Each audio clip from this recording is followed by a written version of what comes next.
conclusion. In the introduction, be careful, don't confuse the abstract with the introduction. In the abstract, you need to have the conclusions of your study, but not in the proposal abstract, yeah? In the proposal abstract, actually you have no conclusions, because you didn't conduct the study. So, conclusions in any part of this project should not exist. Expectations and hypotheses and questions and so on, yes, but conclusions, how can you have conclusion if you don't conduct the study? And generally, not related to the proposal as we have here, if it was a normal study, the conclusions also would exist in the abstract and in the conclusion section, not in the introduction. Okay? So Very good moment. I need to add something for you, Prof. For the introduction, we can make it looks like this is the essence of the introduction. Actually, this is the part that attracts the reader to go through the another sections. So you need to maximize the importance and the hot topics already, and what is the core area that you already focused. That's it. Any repetition or any identifying or determining gaps, it should be reserved for the problem statement. Any conclusion all through the proposal, it doesn't need it. So I think this is the main gaps that we already fulfilled. Very good. Let's go to the next. For the problem statement, it is highlighting for the worth of that study. This is a good part in terms of pros and cons. The pros is already worthy study. It is an important study, and he's maximizing the importance. But I think the problem statement is also too long. It should be more concise than this, and it's also confusing for the last two paragraphs, which is talking about Pakistan, and he's having some confusion also for the geographical part. He's in the first and I think the second paragraph, he have a quotes about the Saudi Arabia, and the last paragraph is talking about the Pakistan or another geographical places. So there is a confusing factor here, and also there is a too long and which is have also repetition. So it can be more concise than this. Okay. This is my opinion. Can you tell me why the student is doing this? Well, he need to collect words, I think. Yeah. If you go back to the rubric here, you will see that the length of the appropriate proposal, it has to be up to 2,000 words. Okay? So he's aiming for the 2,000 words. Usually when you write the introduction and the problem statement is the beginning. You have anxiety. Am I gonna fulfill this task? Am I be able, I will have this 2,000 words. So you write, let's say, but if this will happen to you, it's okay. But as soon as you finish, you can go back and refine your document. All right? Or in the beginning, or you can do it vice versa. As we call it, you have, let's say, the problem with the white paper. You see a paper in front of you, it's white. This puts pressures on you, and then you start writing as you are verbal as much as possible. Okay, I agree. This is happening to everybody. Do it. But as soon as you finish, go back and say, okay, I was repeating this again and again. So if you want a small trick from my side, to exaggerate on the problem statements, how many words you can write in order to express a problem.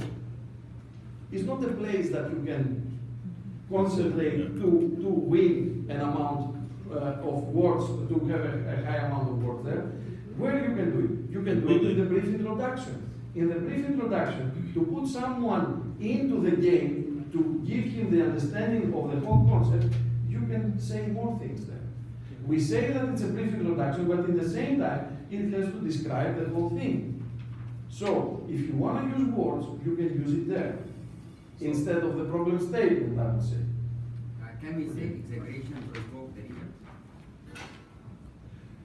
Exaggeration provokes the reader as well. Is it a fact? Yes. If you exaggerate, if you try to convince me that this is the word, I mean, you have somehow to support this.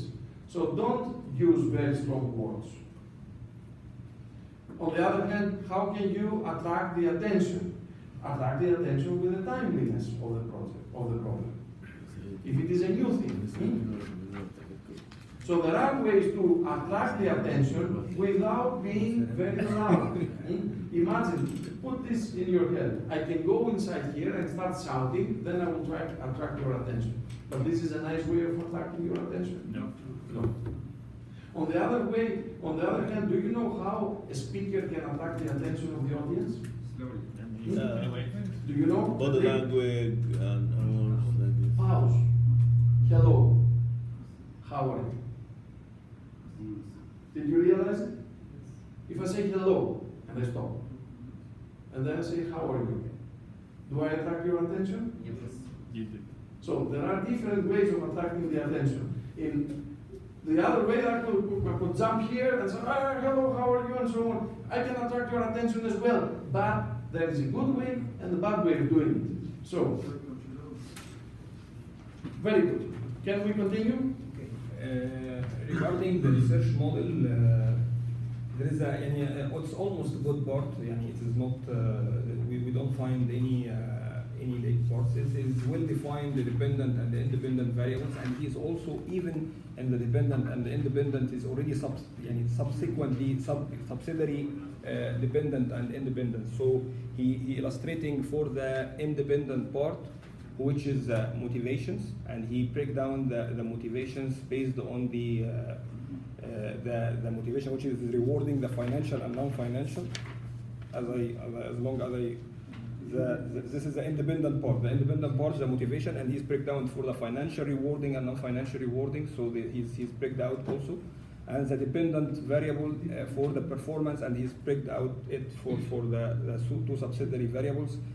So almost it is well-defined variables in the research model. Okay. Any comments from the other teams regarding this?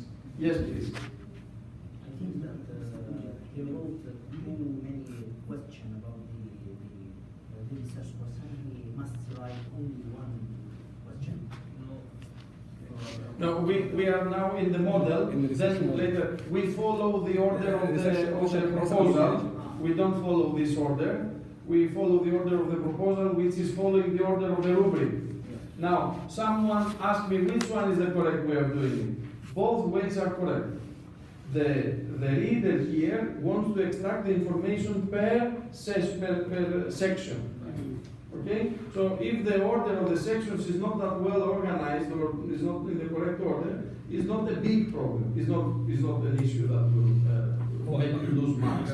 By the way, Because I told you that proposals, sometimes it's not, this is not the, let's say, the perfect way of writing proposals. Also, when you write a proposal, maybe the one who's asked you to do the proposal, he will give you the sections to do it and the order and the guidelines. So follow anything you like in this case. Professor, Yes. it must be at least coherent. For example, this paper is not coherent. For example, how are we going to make, for example, this research model without making the hypothesis? Making the hypothesis after making the research model? The research model, when it comes to the definition of the variables, has always to be before the hypothesis.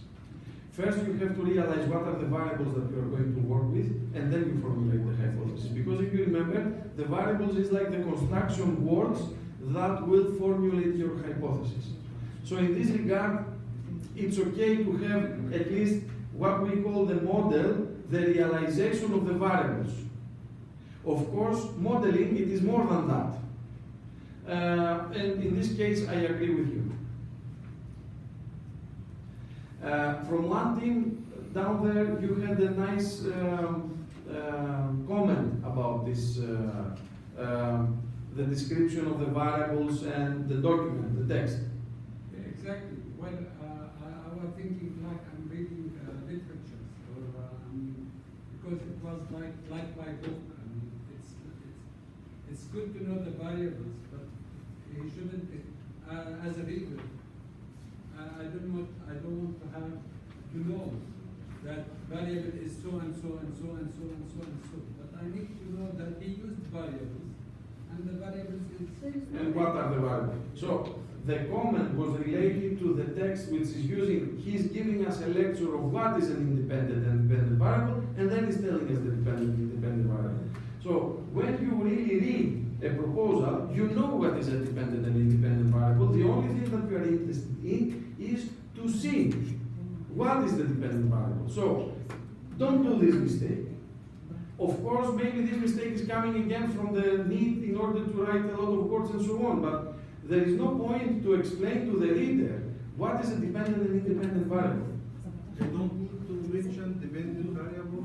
You have to say that dependent variable in my study is this and this and this and that. Explain why they are dependent and why they are dependent, or how you're gonna treat them.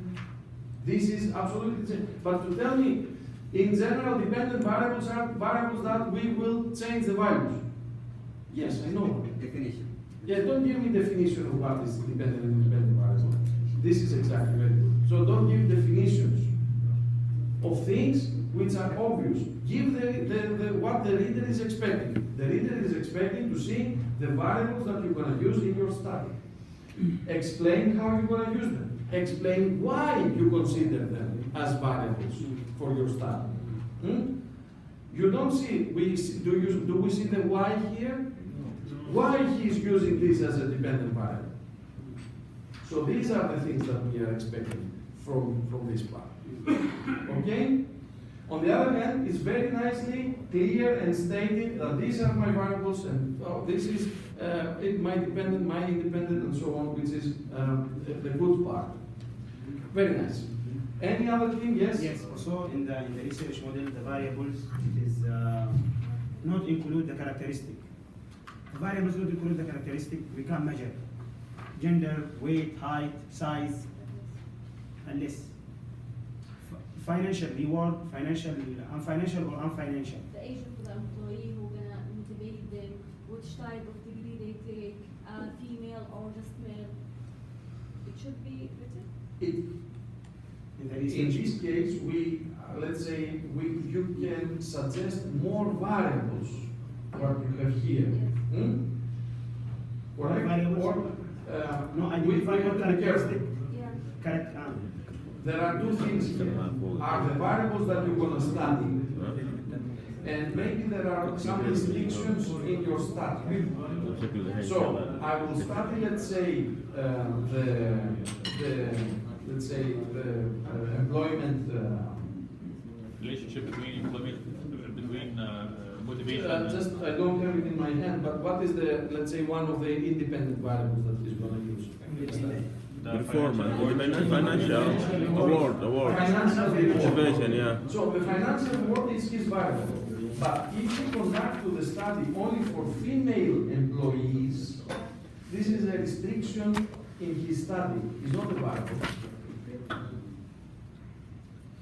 You understand? I do it only for women. This is a restriction of my study. That means we shouldn't do a restriction for our study? You need to have restrictions on your study, of course. Yes. I mentioned it like this, but now, if I would like to study the financial reward for women and for men as a separate thing, it can be two variables. Financial reward for men, financial reward for women. And then I have two variables in this case. In this case here, he wants to get the relationship between dependent and independent, the financial and non-financial, and the motivation, productivity, like this. But during, This is not right. the purpose for this research. Why he's using this? He wants to get the relation between dependent and independent. The relation will come with the hypothesis. Here, you just mentioned that, okay? The relationship between these two variables will come from the hypothesis. Any other comments?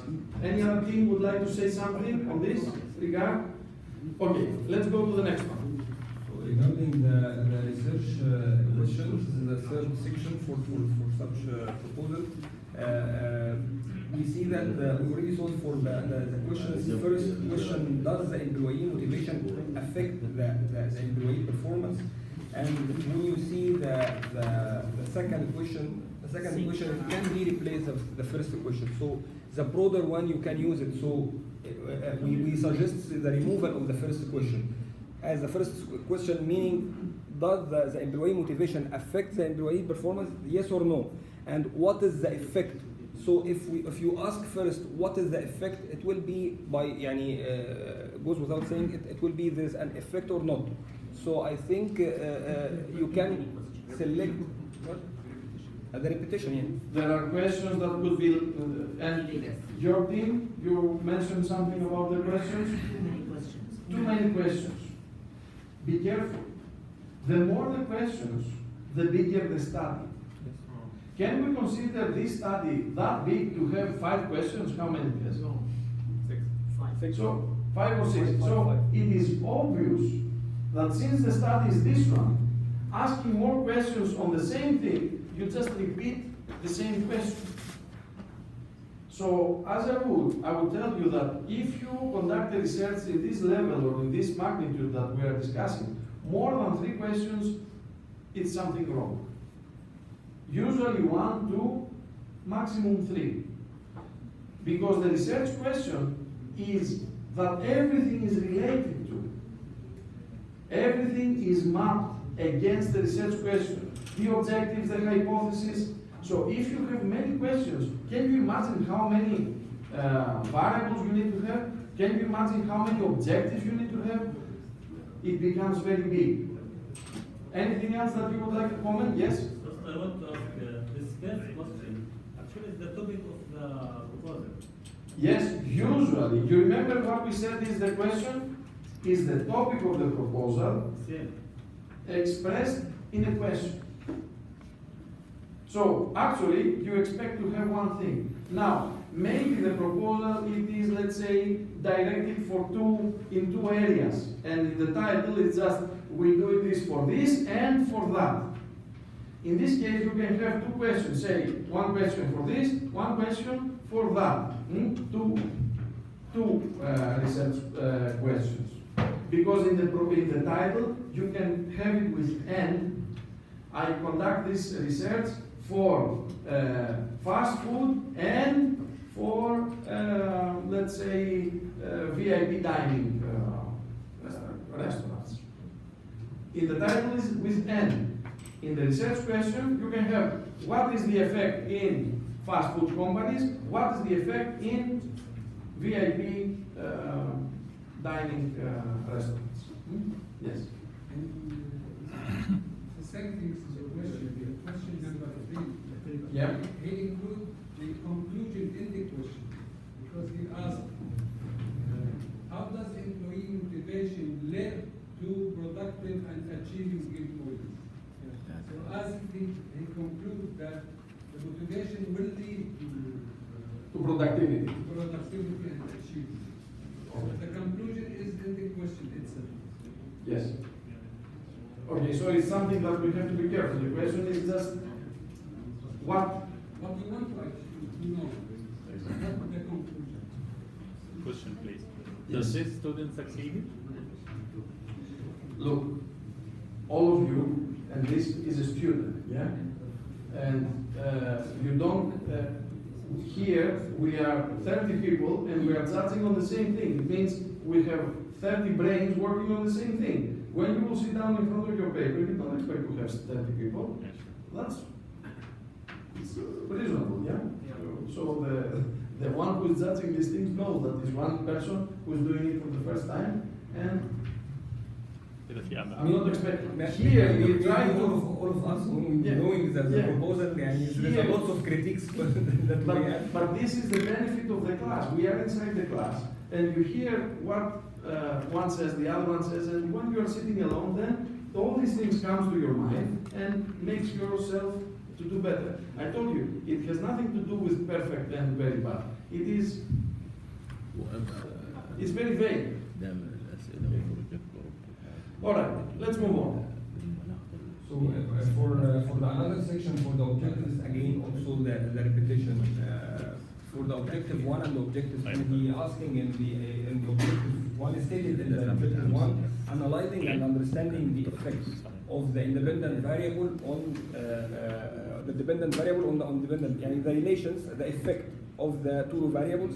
And the second objective, he asking here to realize the relationship between the two variables. So you can summarize it also for the repetition in one objective. The second one is the broader one, and it will be fulfilling the objective.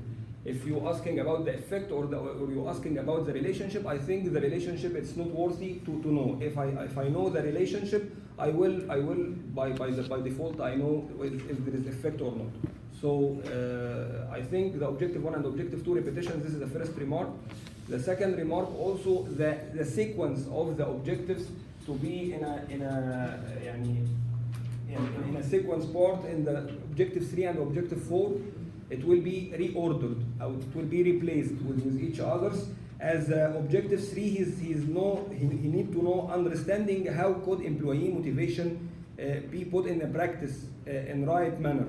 And the objective 4, he need to know the challenges or the obstacles that you face. So I think you need to identify the problem and how you can solve it. So I think this is our effort. We already realized that the repetition first part and the reordering or the sequence of the objective to be in a sequence part, it will be worth.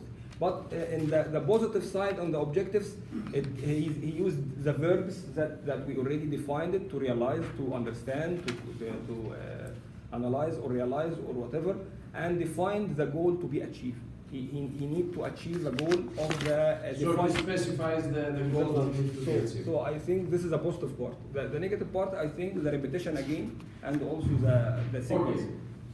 The rest of you, from the other teams, do we have something to add to this? Also too many objectives.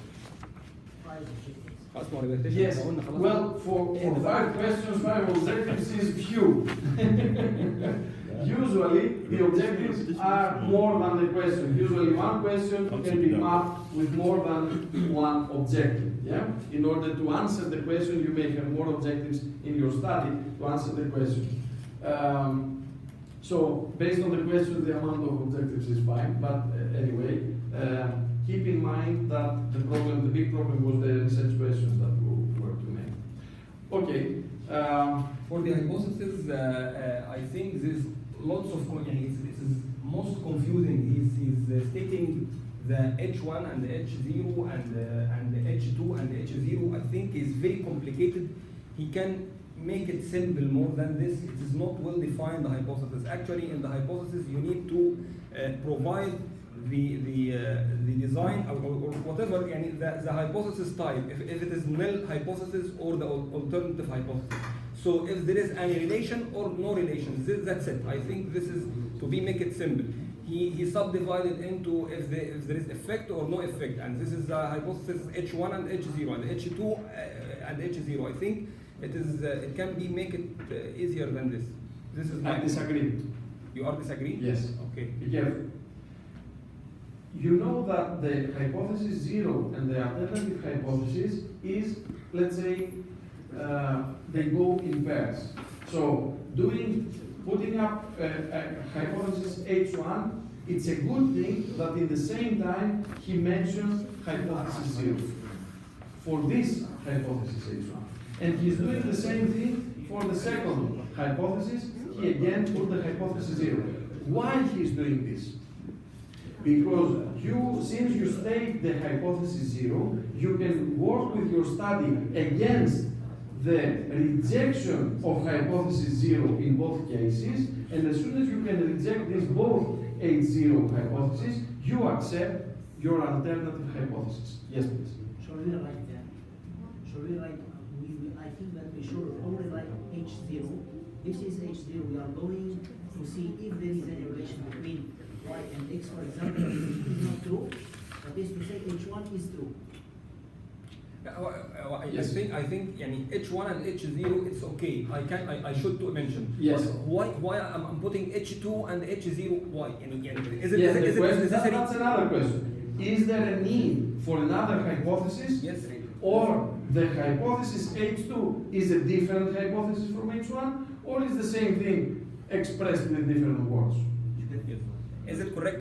This is my question for you. Yes. يعني Well, is it you have to think that the research question and the research hypothesis express the same thing. Yeah. So if we said earlier that you should not ask many questions, in the same way, you should not have many hypotheses.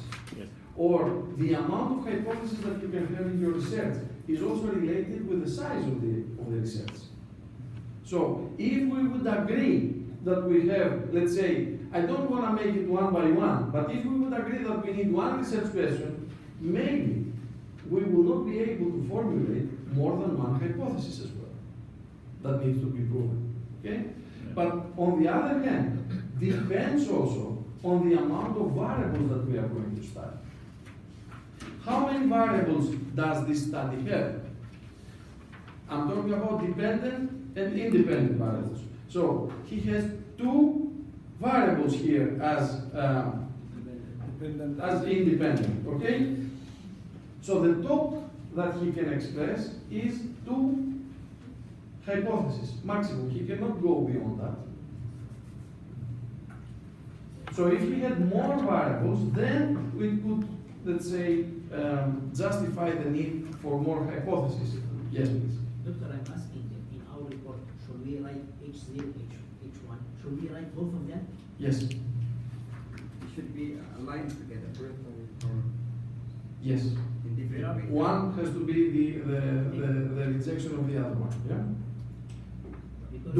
Because sometimes if you are going to write H0 and prove by our results or by our data that H0 is not correct, Usually, H0 is not necessary because your study is going not to, nobody starts a study by saying that I will make a study to show that these two things are not related. You always start with in another way. Let's call it positive. It's not accurate, but let's call it positive. You consider that there is a relation, and this is what we are trying to prove. In the same time, this is your hypothesis. In the same time, you will have the zero hypothesis as a tool for the rejection or the approval of your hypothesis. Yes, please. One more thing. Yeah. Right now we agreed we need to have H1 and Zero. Okay. Mhm. This for all research. Yes. But right now, if I make H1, H0, and I start to make H2, and so on. I will have an H0 of H2.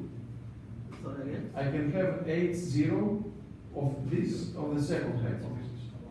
Okay. So actually, you are talking about two hypotheses. H1, both of them are H1. Yeah, they're just two. You can put them like an index there, 1, 2, 3, but it's an alternative hypothesis, all of them. And since you have, let's say, 3 alternative hypotheses, you can have 3 null hypotheses for each one of these. And it's still the independent and the dependent variable, they are two. But I start to find different relationship between them. Mm-hmm. Oh, this is bigger. Yeah. Stuff like this. You mean that correlation between two independent variables and what is the outcome? Yeah. Yes. Usually you can do that, but this will make very difficult your study in order to study this thing. Because as soon as some variables are start correlating, you don't really know which one of the two is the one which is doing the job. So I'm just making the research size growing bigger. Yeah, and vague in the same time. So keep your independent variables separate. If you see also in the slides that I was giving you, we call one variable usually. Not one variable for the whole study, one variable, it exists in your hypothesis. You don't have more than one variable, independent variables, in its hypothesis. But what he did here is fine. To me, it look like, let me go through again, because when I'm doing this, I have the variables and the hypothesis, and I'm going back and forth, yeah? So the first one, employee motivation has a positive effect on employee performance. Okay. Where is employee motivation? Independent variable, A, employee motivation. Financial rewarding, non-financial rewarding. So, in this H1, Where is the variable? Financial report, reward. But yes, but when I read the hypothesis, it says employee motivation has a positive effect on employee performance. He didn't mention exactly which sub. This is the big mistake in the hypothesis. It has to say that financial rewarding, it has a positive effect in employee performance. But again, if you see that employee performance is studied as two variables, as productivity and achievement. So you can formulate here many hypotheses because you can say that I think that financial rewarding will have an effect in productivity. Okay. Or financial rewarding will have in the achievement. Yeah. Okay? So you can have more hypotheses with the combination of these variables. Okay. But he give a general statement for the hypothesis. Exactly. It gives the general things, not the variables in themselves. So I would suggest to you to use the variables as they are into your hypothesis. It makes the hypothesis clear. Okay. You understand me? Yes. Again, the problem here with this hypothesis is that it doesn't mention the variables that were mentioned here. The hypothesis, if you remember, we discussed about today, we said the concepts create the proposition. The words creates the sentence. So the variables creates the hypothesis. So as soon as you have a hypothesis, definitely inside the hypothesis, you have to see the variables. Because this is how you're going to prove it or disprove it. How can you prove something that you don't measure? Yeah. If you measure the productivity, then you can come up with a decision that based on this productivity, I have this, if you measure the financial rewarding, so you say, I give a lot, I give medium, I give very few. What is the effect in the productivity? Is there an effect? Maybe there is no effect. So what you realize, that the taxes are not there, not because of the rain, or not because of a lot of people is there. Yeah? You should link the main variable with the other variables. The independent variable with the dependent variable. So you will have a hypothesis 0, which says that financial reward does not affect productivity. And suddenly, in your study, as you do the measurements, you see that every time you change the financial reward, productivity is changing. So, hypothesis 0, reject. Since you reject, you accept the alternative. You see, it's not nuclear science, it's just 1, 2, 3, 4, 5 steps. Okay? Anyone else would like to make any comment? No? Okay. Let's have a break. 10 minutes, and we are coming back for a few more. If you have, let's say, I have to go at 8 o'clock. So.